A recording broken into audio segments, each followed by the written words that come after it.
Assalamualaikum warahmatullahi wabarakatuh. Jumpa kembali dengan channel Indonesia Code ya. Tentunya jangan lupa like, comment, and subscribe, karena dengan subscribe lebih mahal dari Anda makan pecel hari ini. Oke, terima kasih yang subscribe ya. Oke, di kesempatan ini kita akan mengulas kekalahan Indonesia versi Jepang.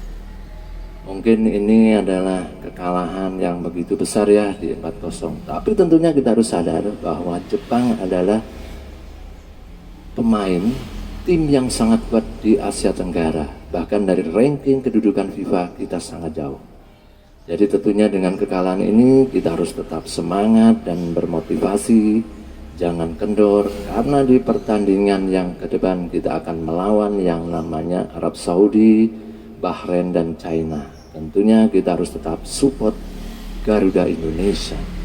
Oke, di kesempatan ini kita melihat ya, kemarin ini memang kurang sinerginya ya antara pemain Indonesia.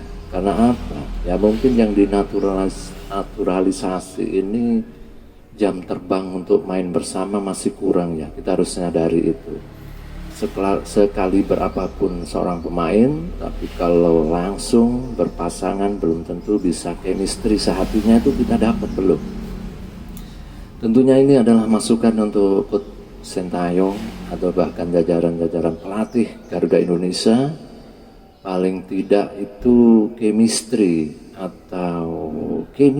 untuk antara pemain itu bisa sedekat mungkin. Karena dalam lapangan ini kalau chemistry-nya kurang ini ya akhirnya kurang bagus.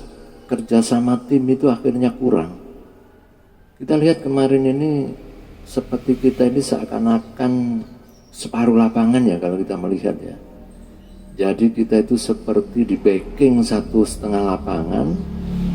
Pemain Jepang masuk itu sudah menuju on target. Sedangkan kita untuk melewati tengah apalagi belakang kita cuma berapa kali kita lihat ini kemarin ini. Tapi tentunya ini adalah untuk evaluasi ya untuk Sintayong ini, bagaimana kedepannya ini kita benahi.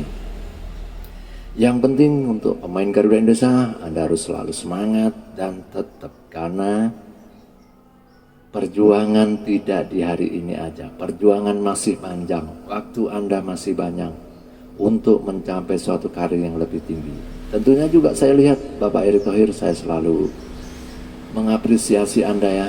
Anda jangan sampai memundurkan diri, karena kegagalan dan keberhasilan itu adalah bagian dari suatu proses. Kita nggak mungkin langsung berhasil mulus. Nah, untuk itu mari kita evaluasi ya untuk pertandingan yang kedepannya ini. Semoga kita akan lebih bagus, bahkan lebih terkoordinir ya di antara lini per lini, depan, tengah, dan belakang. Yang kemarin kayaknya kedodoran. Karena apa? Karena memang kita harus mengakui Jepang adalah macan Asia, pemainnya sekali pemain dunia yang sudah melalang buana, diantaranya di Liga Inggris, bahkan Liga Spanyol, dan liga-liga yang begitu terkenal di dunia ini. Oke, untuk sahabat semuanya, untuk motivasi netizen dan rakyat Indonesia, kita harus selalu mendukung Garuda Indonesia, karena kita adalah suatu yang memulai proses perjalanan panjang. Jadi kita harus tetap semangat dan fokus. Apapun yang terjadi di lapangan, kita harus tetap mendukung Garuda Indonesia. Kalah maupun menang, syukur-syukur menang. Kalah kita harus tetap beri motivasi, karena itu adalah bagian dari suatu perjalanan. Dan Garuda Indonesia untuk saat ini PSSI sudah diminati ya, bahkan pemerintahan sekarang di era Pak Prabowo dan Mas Gibran Raka Buming Raka ini, anggaran PSSI akan dinaikkan 2 kali lipat atau 3 kali lipat. Ini bagus untuk perkembangan sepak bola ya, bahkan mungkin di cabang-cabang yang lain. Karena Pak Prabowo ini ingin memajukan di berbagai sektor, tidak akan di olahraga.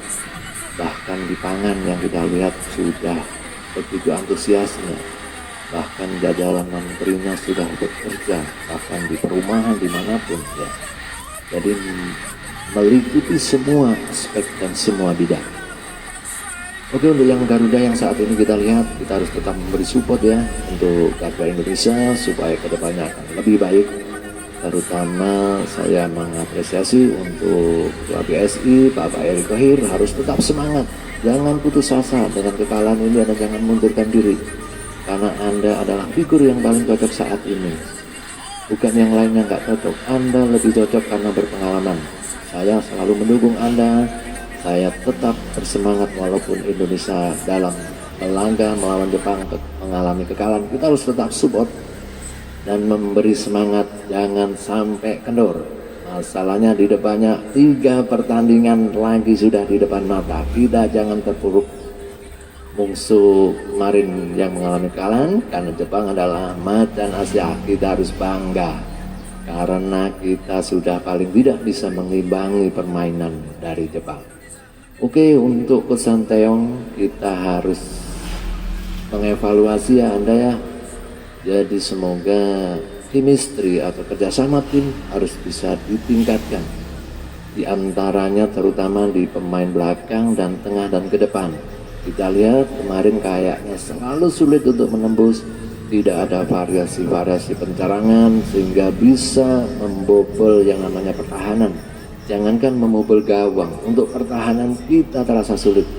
Tapi saya salut masih mendukung Anda sebagai seorang coach yang memajukan persepak bolaan Indonesia. Tentunya di tahun-tahun yang lalu sama kemarin sudah ada kemajuan. Semoga kedepannya kita bisa lebih maju dan dapat prestasi yang lebih tinggi lagi. Oke, sahabat-sahabatku yang ada di Sabang sampai Merauke, tentunya kita harus tetap mendukung dan mensupport tim Garuda Indonesia. Dan jangan lupa Anda adalah penerus generasi bangsa. Saya titip pesan, jangan takut untuk mencoba apapun yang akan Anda coba, terutama dalam hal yang positif dari sisi olahraga, dari sisi apapun, pertanian, perdagangan. Jangan takut mencoba. Yang penting Anda harus selalu jujur dan selalu sabar dan semangat. Oke, terima kasih ya sahabatku dari Sabang sampai Merauke. Kita harus tetap mendukung Garuda Indonesia. Bravo, salam